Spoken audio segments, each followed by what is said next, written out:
பொள்ளாச்சி இதில் வந்து அந்த பெண்ணு கத்துறா இந்த வீடியோவில், என்னை விட்டுடுன்னு கெஞ்சரா. அவ பதவி இதை வச்சுக்கிட்டு மிரட்டி அவங்கள இது பண்ணாங்க. அங்கே வந்து பெண் கம்ப்ளைண்ட் பண்ணாங்க. அந்த மாதிரி அவர் நடந்துக்கிறதுக்கான காரணம் என்ன? அவர் என்ன என்கிட்ட இல்ல, நிறைய பொம்பளைங்கள்ட்ட அது மாதிரி நடந்திருக்கிறாரு. பாலியல் விஷயத்துல பாதிக்கப்பட்ட பெண் வந்து சொல்லுன்னா அதுல குற்றமா நீங்க எடுக்கவே முடியாது. அவளுக்கு தெரிஞ்சதுன்னா அவ தடுத்து இது நிறுத்தணும். இவ்வளவு நாள் யாரோ ஒரு பெண் சொல்லியிருக்காங்க, நிறைய பேருக்கு எடுத்திருக்காங்க.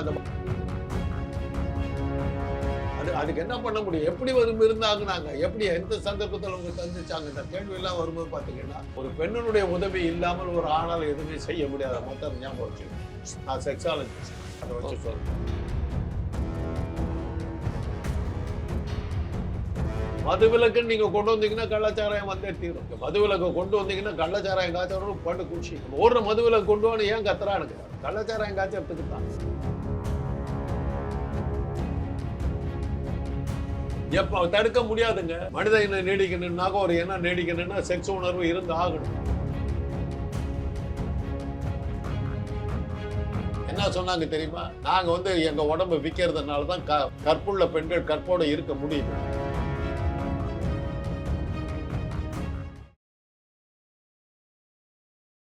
ஆண்டுதோறும் எண்ணற்ற மருத்துவ மாணவர்களை உருவாக்கி வரும் நாமக்கல் குறிஞ்சி அகாடமியில் ஒரு வருட சிறப்பு நீட் ரிப்பீட்டர் பயிற்சி தமிழ் மற்றும் ஆங்கில வழி வகுப்புகள் தனித்தனியாக வருகின்ற 4/6/2026 முதல் தொடங்குகிறது.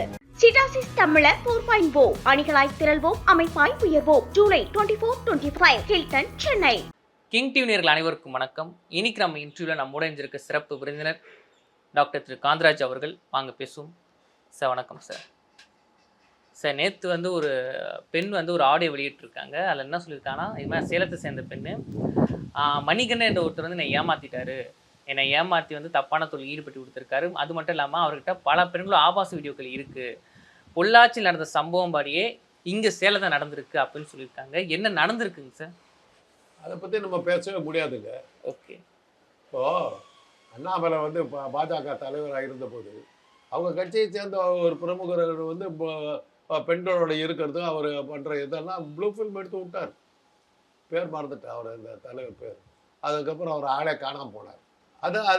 அப்போ வந்து என்னை வந்து கேட்டாங்க, இந்த மாதிரி ப்ளூ ஃபில்ம் எடுத்து விட்டுருக்காருன்னு. நான் கேட்டேன், அவர் எடுத்தார். சரி, அந்த பெண்கள் யாராவது உங்ககிட்ட வந்து கம்ப்ளைண்ட் பண்ணாங்களா? இல்லைன்னாங்க. அது அவங்க பிரச்சனைலாம் பண்ணிக்கிட்டு இருந்திருக்காங்க. இவர் போய் உட்காந்து ஃபில்ம் எடுத்திருக்காரு. இவர் மேலே தான் அயோக்கியத்தனம். அந்த பெண்கள் யாராவது வந்து கம்ப்ளைண்ட் பண்ணியிருந்தாங்க குற்றம். அப்படி இல்லைன்னு தான் அவங்க பிரச்சனைலாம் ஒருத்தருக்கு ஒருத்தர் விரும்பி செக்ஸ் வச்சுக்கிட்டு அதை எப்படி நீங்கள் தப்புன்னு சொல்ல முடியும்? பொள்ளாச்சி இதில் வந்து அந்த பெண்ணு கத்துறா இந்த வீடியோவில், என்னை விட்டுடுன்னு கெஞ்சரா. அவ பதவி இதை வச்சுக்கிட்டு மிரட்டி அவங்கள இது பண்ணாங்க. அங்கே வந்து பெண் கம்ப்ளைண்ட் பண்ணாங்க. அவர் பொள்ளாச்சி ஜெயராமன் சபாநாயகர் அளவில் இருந்தவர். அவர் எல்லாத்தையும் மூடி மறைச்சு நிறுத்திவிட்டார். அதே தான் இப்போ இந்த சாத்தாங்குளத்தில் இந்த போலீஸ் அடித்து கொண்டுச்சு. இன்றைக்கி அவங்களுக்கு எல்லாத்துக்கும் தூக்கு தண்டனை கொடுத்துட்டாங்க. அது வேற. எவ்வளோ நாள் கழிச்சு இதெல்லாம் பாலியல் விஷயத்தில் பாதிக்கப்பட்ட பெண் வந்து சொல்லுன்னா அதில் குற்றமாக நீங்கள் எடுக்கவே முடியாது. ஆனால் இங்கே பாதிக்கப்பட்ட பெண் வந்து பெண்ணு சொன்னதுக்கப்புறம் இந்த பெண்ணுடைய கேஸை எடுக்கலாம். மற்ற பெண்களுக்கு இந்த பெண் பேசக்கூடாது. விருப்பம் இல்லாமல் எப்படிங்க ஒரு பெண்ணை போஸ்ட் கொடுக்க முடியும், வைக்க முடியும்? எப்படி 10 பேர் சேர்ந்து உரிச்சு போட்டாங்களா, எடுத்தாங்களா? எப்படி எடுக்க முடியும்? ஆனால் இவங்க என்ன சொன்னால் பல பெண்கள் நெருக்கமாக தொடர்பில் இருந்திருக்காரு, இருந்து தெரியாமல் எடுத்திருக்காங்க. வீடியோ தெரியாமல் எடுத்தாங்கிறது எப்படி முடியும்? அந்த பெண்ணை அவுத்து போட்டு நிற்கிறத வந்து தெரியாமல் எப்படி எடுக்க முடியும்? எப்படி எடுக்க முடியும்? யோசிச்சு பார்த்து சொல்லுங்க பார்க்கலாம். இப்போ ஒரு சீரியல் ஒன்று ஓடுது, ஒரு கேமரா வச்சுக்கிட்டு அதில் வந்து எல்லாத்தையும் எடுக்கிற மாதிரி ஒரு சின்ன மினி கேமரா வைக்கலாம். இன்றைக்கி பல பேனாவிலேயே கேமரா இருக்குது, அதை வச்சு நம்ம எடுக்க முடியும். அதெல்லாம் இருக்குது இன்றைக்கி, அதெல்லாம் வசதிகள் இருக்குது. அவளுக்கு தெரிஞ்சதுன்னா அவள் தடுத்து இது நிறுத்தணும். இவ்வளோ நாள் யாரோ ஒரு பெண் சொல்லியிருக்காங்க, நிறைய பேர்த்துக்கு எடுத்திருக்காங்க. அந்த பாதிக்கப்பட்ட பெண்கள்லாம் எங்கே? அவங்க ஏன் இதுவரை ஒருத்தர் கம்ப்ளைண்ட் பண்ணல? கிடையாது, ஒரு மிரட்டி வச்சிருக்காரு. இந்த ஆபாச படங்களை காமிச்சு பல வாட்டி அவரை வந்து அந்த பெண்களை வந்து தப்பா இவரும் யூஸ் பண்ணியிருக்காரு, பல பேர் விருந்தாக்கியிருக்காருன்னு அவங்க சொல்றாங்க சார். அதுக்கு என்ன பண்ண முடியும்? எப்படி இருந்தாங்கன்னாங்க, எப்படி எந்த சந்தர்ப்பத்தில் அவங்க சந்திச்சாங்க? இந்த கேள்வி எல்லாம் வரும்போது பார்த்தீங்கன்னா, ஒரு பெண்ணுடைய உதவி இல்லாமல் ஒரு ஆணால் எதுவுமே செய்ய முடியாத மொத்தம் ஞாபகம் வச்சுக்கிட்டு நான் செக்ஸாலஜிஸ்ட், அதை வச்சு சொல்கிறேன். புரியுதா? சரி. ஒரு பெண்ணை கற்பழிக்கிறது அவ்வளோ சுலபம் கிடையாது, அது ஞாபகம் வச்சு. அதனால் இது குற்றத்துக்கு ஆளான பெண் வந்து சொல்லுனாக்கா அதை வந்து நம்ம வந்து கேஸாக எடுக்கவே முடியாது. சரிங்க. அதனால் அது அந்த இது ரெண்டாவது, ஒரு பெண்ணுன்னு ஒன்று இருக்கிறவரில் ஒரு ஆணுன்னு ஒன்று இருக்கிறவரில் இந்த குற்றங்களை நிறுத்தவும் முடியாது. பூ எங்கே அவ்வளோ அழகாக பூக்குது? ஏன்? கவர்ச்சி, மண்டை இழுக்கிறதுக்கு. உயிரில்லாத ஒரு விஷயத்திலேயே இந்த கவர்ச்சியை இது காட்டுதுன்னா எல்லா பூலையும் போய் முய்க்கிறது இல்லையே. ஒரு அந்த வண்டோட வேலை என்ன? இந்த பூவில் இருக்கிற மகரந்தத்தை எடுத்துகிட்டு போய் அடுத்த பூவில் வைக்குது. அது இல்லைன்னா காய் வராது, இந்த தென்னை மரத்தில் தேங்காய் வராது. அது மாதிரி தான் அந்த பால் உணர்வு இல்லைன்னாக்கா குழந்தைகள் பிறக்க மாட்டாங்க. குழந்தைகள் பிறக்கணும் மனித இனம் அழிஞ்சிடும். ஆனா ஒரு பொண்ணோட அனுமதியோட பெற்ற அது நாகரிகங்க. இது அநாகரிகமா அனுமதியோட அனுமதி இல்லைன்னு நீங்க எப்படி சொல்ல முடியும்? இவ்வளவு நாள் இந்த விஷயம் வெளியே வரலையே. நீங்க சொல்றதை பார்த்தா வருஷக்கணக்காக நடக்கிற மாதிரி இருக்குது. வருஷக்கணக்காக அது தொடர்ந்து நடந்து போயிட்டே இருக்குது. அப்படி இருக்கும்போது அவங்க யாரும் கம்ப்ளைண்ட் பண்ணல, ஏதோ ஒரு காரணத்தை சொல்லி கம்ப்ளைண்ட் பண்ணல. அப்போ நீங்க சொல்றதை பார்க்கும்போது 100கணக்கான பெண்கள் அவர் தப்பு பண்ணியிருப்பாங்க. அது 50க்கும் மேற்பட்ட பெண்கள் 8,000 ஆபாச பெண்கள் ஒருத்தி கூடவோ தைரியம் இல்லாம போயிட்டு. ஆனா இவங்க இன்னொன்னு சொல்றாங்க, நாங்க வந்து கம்ப்ளைண்ட் பண்ண ஏற்கனவே கம்ப்ளைண்ட் பண்ணதுக்கு வந்து அந்த லோக்கல் போலீஸ்க்கு அந்த கம்ப்ளைண்ட் போயிருக்கு. ஆனா அந்த போலீஸ் வந்து அந்த கேஸ் எடுத்து விசாரிக்கல, சும்மா கூப்பிட்டு மேட்டு அமுச்சு விட்டாங்க அப்படின்னு சொல்றாங்க. அது இருக்கலாம், அது இருக்கலாம். இப்போ சாத்தாங்குளம் இது பொள்ளாச்சி பாலியல் வழக்கில் என்னாச்சு? பொள்ளாச்சி ஜெயராமனுடைய பசங்க அவங்க போலீஸ் எப்படி ஆக்ஷன் எடுக்க முடியும்? அப்போ அரசியல் செல்வாக்கு ஒன்றும் பண்ண முடியாது. அதே தான் அண்ணாமலை வந்து அந்த தன்னுடைய கட்சி தலைவருடைய இது போட்டு இது பண்ணும்போது அவர் மேலே ஆக்ஷன் எடுக்க முடியல, இவர் மேலே ஆக்ஷன் பேசாமல் இருந்துட்டார்.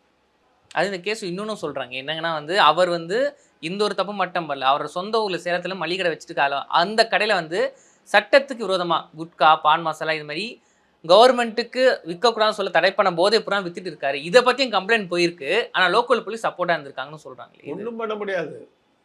மது விலக்கு எம்ஜிஆர் சீரியஸாக கொண்டு வந்தார். இப்போ எங்கள் அண்ணன் வந்து சபாநாயகராக இருக்கார். சாந்தமலை வீடு ரெஜிஸ்ட்ரார் ஆஃபீஸுக்கு ஏற்ற அப்படி இருக்குது. இப்போ நீங்கள் அது பெரிய பங்களா ஆகிப்போச்சு. 2 பக்கமும் ரோடு, சின்ன சின்ன சின்ன ரோடு, நடுப்பத்தில் எங்கள் காம்பவுண்ட் இருக்கும். மது விலக்கை சீரியஸாக கொண்டு வந்தாச்சு. எங்கள் அண்ணன் ஒரு நாள் வந்தார். யாரா நம்ம காம்பவுண்டு பக்கத்தில் ஒரு 5-6 பேர் என்ன பார்த்தாலும் உட்காந்துட்டு இருக்காங்க, யாரான்னாரு. சொன்னால் கோச்சிங் மாட்டியா இருந்தாங்க. என்னன்னாரு, சாராய வியாபாரம் நடக்குது.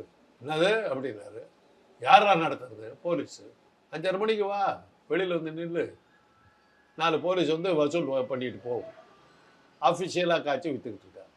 மது விலக்குன்னு நீங்கள் கொண்டு வந்தீங்கன்னா கள்ளச்சாராயம் வந்தே தீரும். நீங்கள் மது விலக்கை கொண்டு வந்தீங்கன்னா கள்ளச்சாராயம் காய்ச்சறவனும் படு குஷி. நம்ம ஊரில் மது விலக்கு கொண்டு வந்து ஏன் கத்துறானுங்க? கள்ளச்சாராயம் காய்ச்சறதுக்கு தான். ஐயா இப்போ நீங்கள் சொல்கிற பார்த்தா குற்றங்களுக்கு போலீஸும் உடந்தையாக இருக்கு. போலீஸனுடைய உதவி இல்லாமல் செய்ய முடியாது. எந்த குற்றமாக இருந்தாலும் இப்போ எங்கள் ஊர் சேலம் இருக்குது. சேலத்தில் நீங்கள் சாராயத்தை நிறுத்தவே முடியாது. மலை சுற்றி மலை, காலையில் கரைச்சிட்டு எடுத்துகிட்டு மேலே போவாங்க. சின்ன சின்ன மலைகள், ஒரு 200 அடி உயரம் 300 அடி உயரம், அவ்வளோதான். பாறைகளாக இருக்கும். காலையில் காய்ச்ச ஆரம்பிப்பாங்க, சாயந்தரம் இறங்கி வருவாங்க. வந்தவுடனே போலீஸ் வாங்கிட்டு போயிடும். திடீர்னு ஏதாவது ரெய்டு வர்றாங்கன்னாங்க மேலே இருந்து பாறை உருட்டி விட்டுருவாங்க. எனக்கு எப்படி தெரியும்னா அதுக்கு அந்த அடிவாரத்தில் தான் எங்கள் தோட்டமெல்லாம் இருக்குது. சேலத்து மாம்பழம் சொல்கிறீங்களே, அதெல்லாம் அங்கே தான் விளையுது. எப்படி தாத்தாவுடைய தோட்டம் தான். நாங்கள் அதை உரிமையை விட்டு கொடுத்துட்டோம், அது வேறு விஷயம். அந்த என்னடா நாங்கள் அவன் சாராயம் காய்ச்சா நாம் என்ன பண்ண முடியும்? இவனுங்க வயலில் வேலை பார்த்துட்டு பாதி பேர் சாராயம் காய்ச்சத்துக்கு மேலே போயிடுவோம். அப்போ ஒரு ஆஃபீஸர் வந்தார், எஸ்பி சூப்பர்ட்ட போலீஸ் சேலத்துக்கு. உலகத்தில் எங்கே வேணாலும் மது விலக்கை கொண்டு சாராயத்தையும் நிறுத்தி போடலாங்க, சேலத்தில் முடியாது. இயற்கை அந்த அளவுக்கு அவங்களுக்கு பாதுகாப்பாக நிற்கிது. ஒன்றும் பண்ண முடியாதுங்க. கள்ளும் நாமன்னு 2000 வருஷத்துக்கு முன்னாடி எழுதுறாருங்க வள்ளுவர். காவல்துறை நினைச்சா குற்றங்கள் தடுக்க முடியாது. அது தடுக்க முடியாது. கள்ளும் நாமன்னு 2000 வருஷத்துக்கு முன்னாடி வள்ளுவர் எழுதுறாரு. என்ன அர்த்தம்? அன்னைக்கே தண்ணி அடிச்சுக்கிட்டு இருந்துச்சு. ராமர் சீதையை என்ன பண்ணாங்க? இது இந்திரலோகத்தில் என்ன கிடைக்குதுங்க? அசுரன்னாக்கா என்னன்னு தெரியுமா? அசுரன்னா என்னன்னு தெரியும், தேவர்னா என்னன்னு தெரியுமா உங்களுக்கு? சுறாபானங்கிறது சாராயம். சுறாபானம் குடிக்காதவன் அசுரன், தெரியுதா? குடிக்கிறவன் தான் கடவுள், தெரியுதா? தெரிஞ்சுங்க. அசுரர்கள் வந்து தண்ணி அடிக்காதவன், சாராயம் குடிக்காதவன், அதான் ஆசுரன். சுறாபானம் குடிக்காதவன், குடிக்கிறவன் கடவுள். இந்திரன் எல்லாம் வந்து தண்ணி அடிக்கிறாங்க. அதுதான் இந்து மதம். புரியுதா உங்களுக்கு? சரி. அதனால் இதெல்லாம் வந்து இன்னொரு கேள்வி உங்களுக்கு பார்த்து கேட்குறேன். இந்தியாவில் மதுவிலக்கு இல்லாத ராஜ்யம் எது? மதுவிலக்கு மது குடிக்கக்கூடாதுன்னு தடுத்திருக்கிற மாநிலம் எது? குஜராத்தில் போர்பந்தலுங்கய்யா. சரிங்களா? குஜராத் ஒன்று. வேற எதுவும் சொல்ல குறிப்பிட்டு சொல்ல முடியாது. குஜராத் தான் எங்கேயுமே இல்லை. விழுப்புரத்தில் குடிச்சா தப்பு, பாண்டிச்சேரியில் குடிக்கும். தேக்கடி தாங்க இருக்கிறதுலே விசேஷம். தேக்கடி இப்படி இருக்கும், ஒரு நடுமத்தில் ஒரு ரோடு. அந்த ரோடுக்கு அந்த பக்கம் அது சின்ன ரோடு, ஒரு 10 அடி அகலம் உள்ள ரோடு. அந்த பக்கம் வந்து கேரளா, இந்த பக்கம் தமிழ்நாடு. இவன் கேரளாவில் குடிச்சுட்டு மயக்கடிச்சு தமிழ்நாட்டில் விழுந்தான்னு வச்சுக்கோங்க, பாதி உடம்பு தமிழ்நாட்டில் இருந்து அந்த பாதி உடம்பை கைது பண்ணலாம். ஐயா இப்போ சட்டம் வந்து எடுத்துக்கிட்டு மாறுது, ஓகே. ஆனா இங்க சட்டப்படி விஷயங்கள்ல எல்லாம் நீங்க தடுக்கவே முடியாது. ஆனா இங்க கைது செஞ்சிருக்காங்க. மணிக்கு போலீஸ் கம்ப்ளைண்ட் கொடுத்து இனிமே நின்று போயிடுமா? அதங்க நின்று போயிடுமா இல்ல நடவடிக்கை எடுப்பாங்களா? என்ன நடக்க போகுது? நின்று போயிடுமா? இப்ப காலையில் எடுக்கிற பேப்பர் மொதல் பேஜ் கடைசி பேஜ் உள்ள 60 வயசு கிழவர் கற்பழித்தார், 90 வயசு கிழவி கற்பழிக்கப்பட்டார், பாலியல் தொந்தரவு செய்தார், எல்லா பேஜிலும் தான் இருக்கு. ஆணையம் பண்ணி பழக விட்டுட்டோம். ஒரு காலத்தில் பெண்கள் வேலைக்கு போகலை, வீட்டில் இருந்தாங்க. பார்க்குறதே கஷ்டம். இன்றைக்கி ஆண்களை வெளியே பார்க்குறதே கஷ்டமாக இருக்குது. அந்த அளவுக்கு அவங்களுக்கு சுதந்திரம் கொடுத்து எல்லா இடத்துலையும் பழகிறாங்க. அப்படி நான் கல்லூரியில் வேலை பார்க்குறேங்க. என்னுடைய மாணவி ஒருத்தி வந்து ஒரு மாதிரி பழகிட்டு இருந்தது. நான் வந்து கூப்பிட்டு கேட்டேன், நான் பேரண்ட்ஸுக்கிட்ட சொல்லிட்டோமா அப்படின்னு. அவங்க பேரண்ட்ஸ் வந்தாங்க. உங்களுக்கு என்னங்க போச்சுங்க? என் பொண்ணை பார்த்துக்கிறதுக்கு எனக்கு தெரியும். அவ்வளோதான், நம்ம வேலை ஓவர். அந்த பொண்ணு சொல்லுது, சார் இன்னும் உங்கள் காலத்திலே பேசிக்கிட்டு இருக்கிறீங்க, நீங்கள் அப்படி இருந்தீங்கன்னா நாங்கள் என்ன பண்ணுறது? வாங்க காட்டுற காலேஜில் என்ன நடக்குது பாருங்க. இதெல்லாம் அந்த காலங்க. இன்னும் நீங்கள் 10ஆம் பசலித்தனமாக பேசிக்கிட்டு இருக்காதீங்க. அதெல்லாம் முடிஞ்சு போச்சு. இன்றைக்கி தொட்டு பேசுறதும் அடித்து பேசுறதும் துரத்திக்கிட்டு ஓடுறதும் சர்வசாதாரணமானது. ஒன்றும் இல்லைங்க. நான் காலேஜில் படிக்கும்போது, மருத்துவக் கல்லூரியில் படிக்கும்போது, என் பேர் காந்தராஜுங்கிறதுனால இந்த ஆல்ஃபபெட்டிக்கல் ஆர்டர் தான் உட்கார வைப்பாங்க. அதனால் பெண்கள் ஃபஸ்ட்டு 2 rows உட்காருவாங்க, 3rd ரோவில் இருந்து ஆம்பளைங்க. நான் என் பேர் முதல்லையே வர்றதுனால நான் வந்து 3rd ரோவில், பெண்கள் அடுத்த ரோவில் நாங்கள் உட்காந்துருப்போம். கேலரி மாதிரி இருக்கும் கிளாஸ். ஒரு நாள் என் பேனா கீழே விழுந்துருச்சு. முன்னாடி விழுந்தோடனே அந்த பொண்ணு, அந்த முன்னாடி இருந்த அந்த பொண்ணு எடுத்து இப்படி கொடுத்துச்சு. தேங்க்ஸுக்கான ஷோ கேன்னுடுச்சு. நடந்தது இவ்வளோ தான். ஜனார்தனன் என் கூட கிளாஸ்மேட் இருந்தான். ஜனார்தனன் பக்கத்தில் வந்து ஹாஸ்டலுக்கு நான் போகிறேன். ஆள் மாற்றி ஆள் வந்து கை கொடுக்குறாங்க. குடிச்சிட்டாமே, என்னடா பேனா விழுந்துதான் எடுத்து கொடுத்தாளா, தேங்க்யூன்னையும் அவள் அப்படியே ஓகேன்னாலும், என்ன எல்லாம் முடிஞ்சு போச்சுன்னு பேசிக்கிறாங்க. இவன் ஜனார்தன் பார்த்து வழக்கமாக என்னை பார்த்து சட்டை பண்ணாத வாட்ச்மேன் அன்றைக்கு குட் மார்னிங் அடிக்கிறான். என்னன்னாக்கா எனக்கு லவ் கிடச்சிருச்சான். எங்கள் காலம் அந்த மாதிரி. ஐயோ, நிறைவான கேள்விங்க. இப்போ நீங்கள் சொல்கிறபடி பார்த்தா வந்து தப்பு நடக்குது வந்து பெண்கள் மட்டும், ஆண்களும் அது உடனடியாக சில நேரங்களில் இருந்துடுறாங்க. அது ஒன்று. இன்னொன்று, இந்த மாதிரி பெண்களுக்கு எதனா குற்றச்சம்பவங்கள் அதிகமாக ஆகிட்டு தான் இருக்குது. தடுக்க என்ன பண்ணணும்? எப்போ தடுக்க முடியாதுங்க. மனித இனம் நீடிக்கணும்னாக்க ஒரு எண்ணம் நீடிக்கணும்னா செக்ஸ் உணர்வு இருந்து ஆகணும். ஆனால் அதுக்கு லிமிட் ஒன்று இருக்குங்களா? எங்கே எது பண்ணணும் இருக்கிறதுக்கு தான் நீங்கள் பார்க்கணுமே ஒழிய அதுக்கு மேலே நீங்கள் போகக்கூடாது. அவ்வளோதான். இல்லை சட்டங்களை கடுமையாக்கினா இந்த மாதிரி சட்டங்களை கடுமையாக்கினாக்க குற்றங்கள் அதிகம் ஆகும். நான் தான் சொல்றேன், இன்னும் அதிகமாக தான் ஆகும். ஆமாம், மதுவிலக்கு நீங்கள் கொடுத்தீங்கன்னா கள்ளச்சாராயம் வந்து தீரும். பாலியல் வழக்குகள் ஒரு தடவை என்ன பண்ணாங்க தெரியுங்களா? டெல்லியில் வந்து விலை மாதர்கள் வந்து ஊரில் வந்தாங்க. என்ன சொன்னாங்க தெரியுமா? நாங்கள் வந்து எங்கள் உடம்பு விற்கிறதுனால தான் கற்புள்ள பெண்கள் கற்போடு இருக்க முடியுது. அவன் வெளியூருக்கு வர்றான், அவனுக்கு செக்ஸ் ஆசை வரும்போது நாங்கள் இல்லைன்னாக்கா குடும்ப பெண்கள் அவன் கற்பழிப்பான்.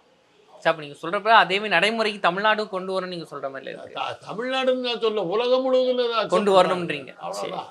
சரி சரி. உலகம் முழுவதும் அதை அக்செப்ட் பண்ணுறாங்க. நீங்கள் ஏன் அதை பெருத்த எடுத்துக்கிறீங்க? மதுவிலக்கை கொண்டு வான்னு சொல்லி போராடுற ஒரே இது மாநிலம் வந்து தமிழ்நாடு. கள்ளச்சாராயம் அதிகமாக காய்ச்சற ஊர் தமிழ்நாடு. வேறு எந்த மாநிலத்திலேயும் அது பெங்களூரில் சண்டை நடக்குதா? மதுக்கடை 3 சண்டை நடக்குதா? பாண்டிச்சேரியில் நடக்குதாங்க, உங்கள் ஊர்லேயே இருக்குது. திருத்தணியில் குடிக்க முடியாது, திருப்பதியில் குடிக்கலாம். அப்படின்னு பார்த்தா மும்பையில் ரெட் லைட் ஏரியா இருக்குங்க சார். ஆனால் அங்கேயும் குற்றச்சம்பவங்கள் நடக்குது, பாலியல் ரீதியான குற்றச்சம்பவம் நடக்குதுங்க. குறைக்கத்தான் முடியும், குறைக்கத்தான். ஓ சரி, நிறுத்த முடியாது. அவ்வளோதான். சரி, நன்றிங்க. தொடர்ந்து பேசுவோம்.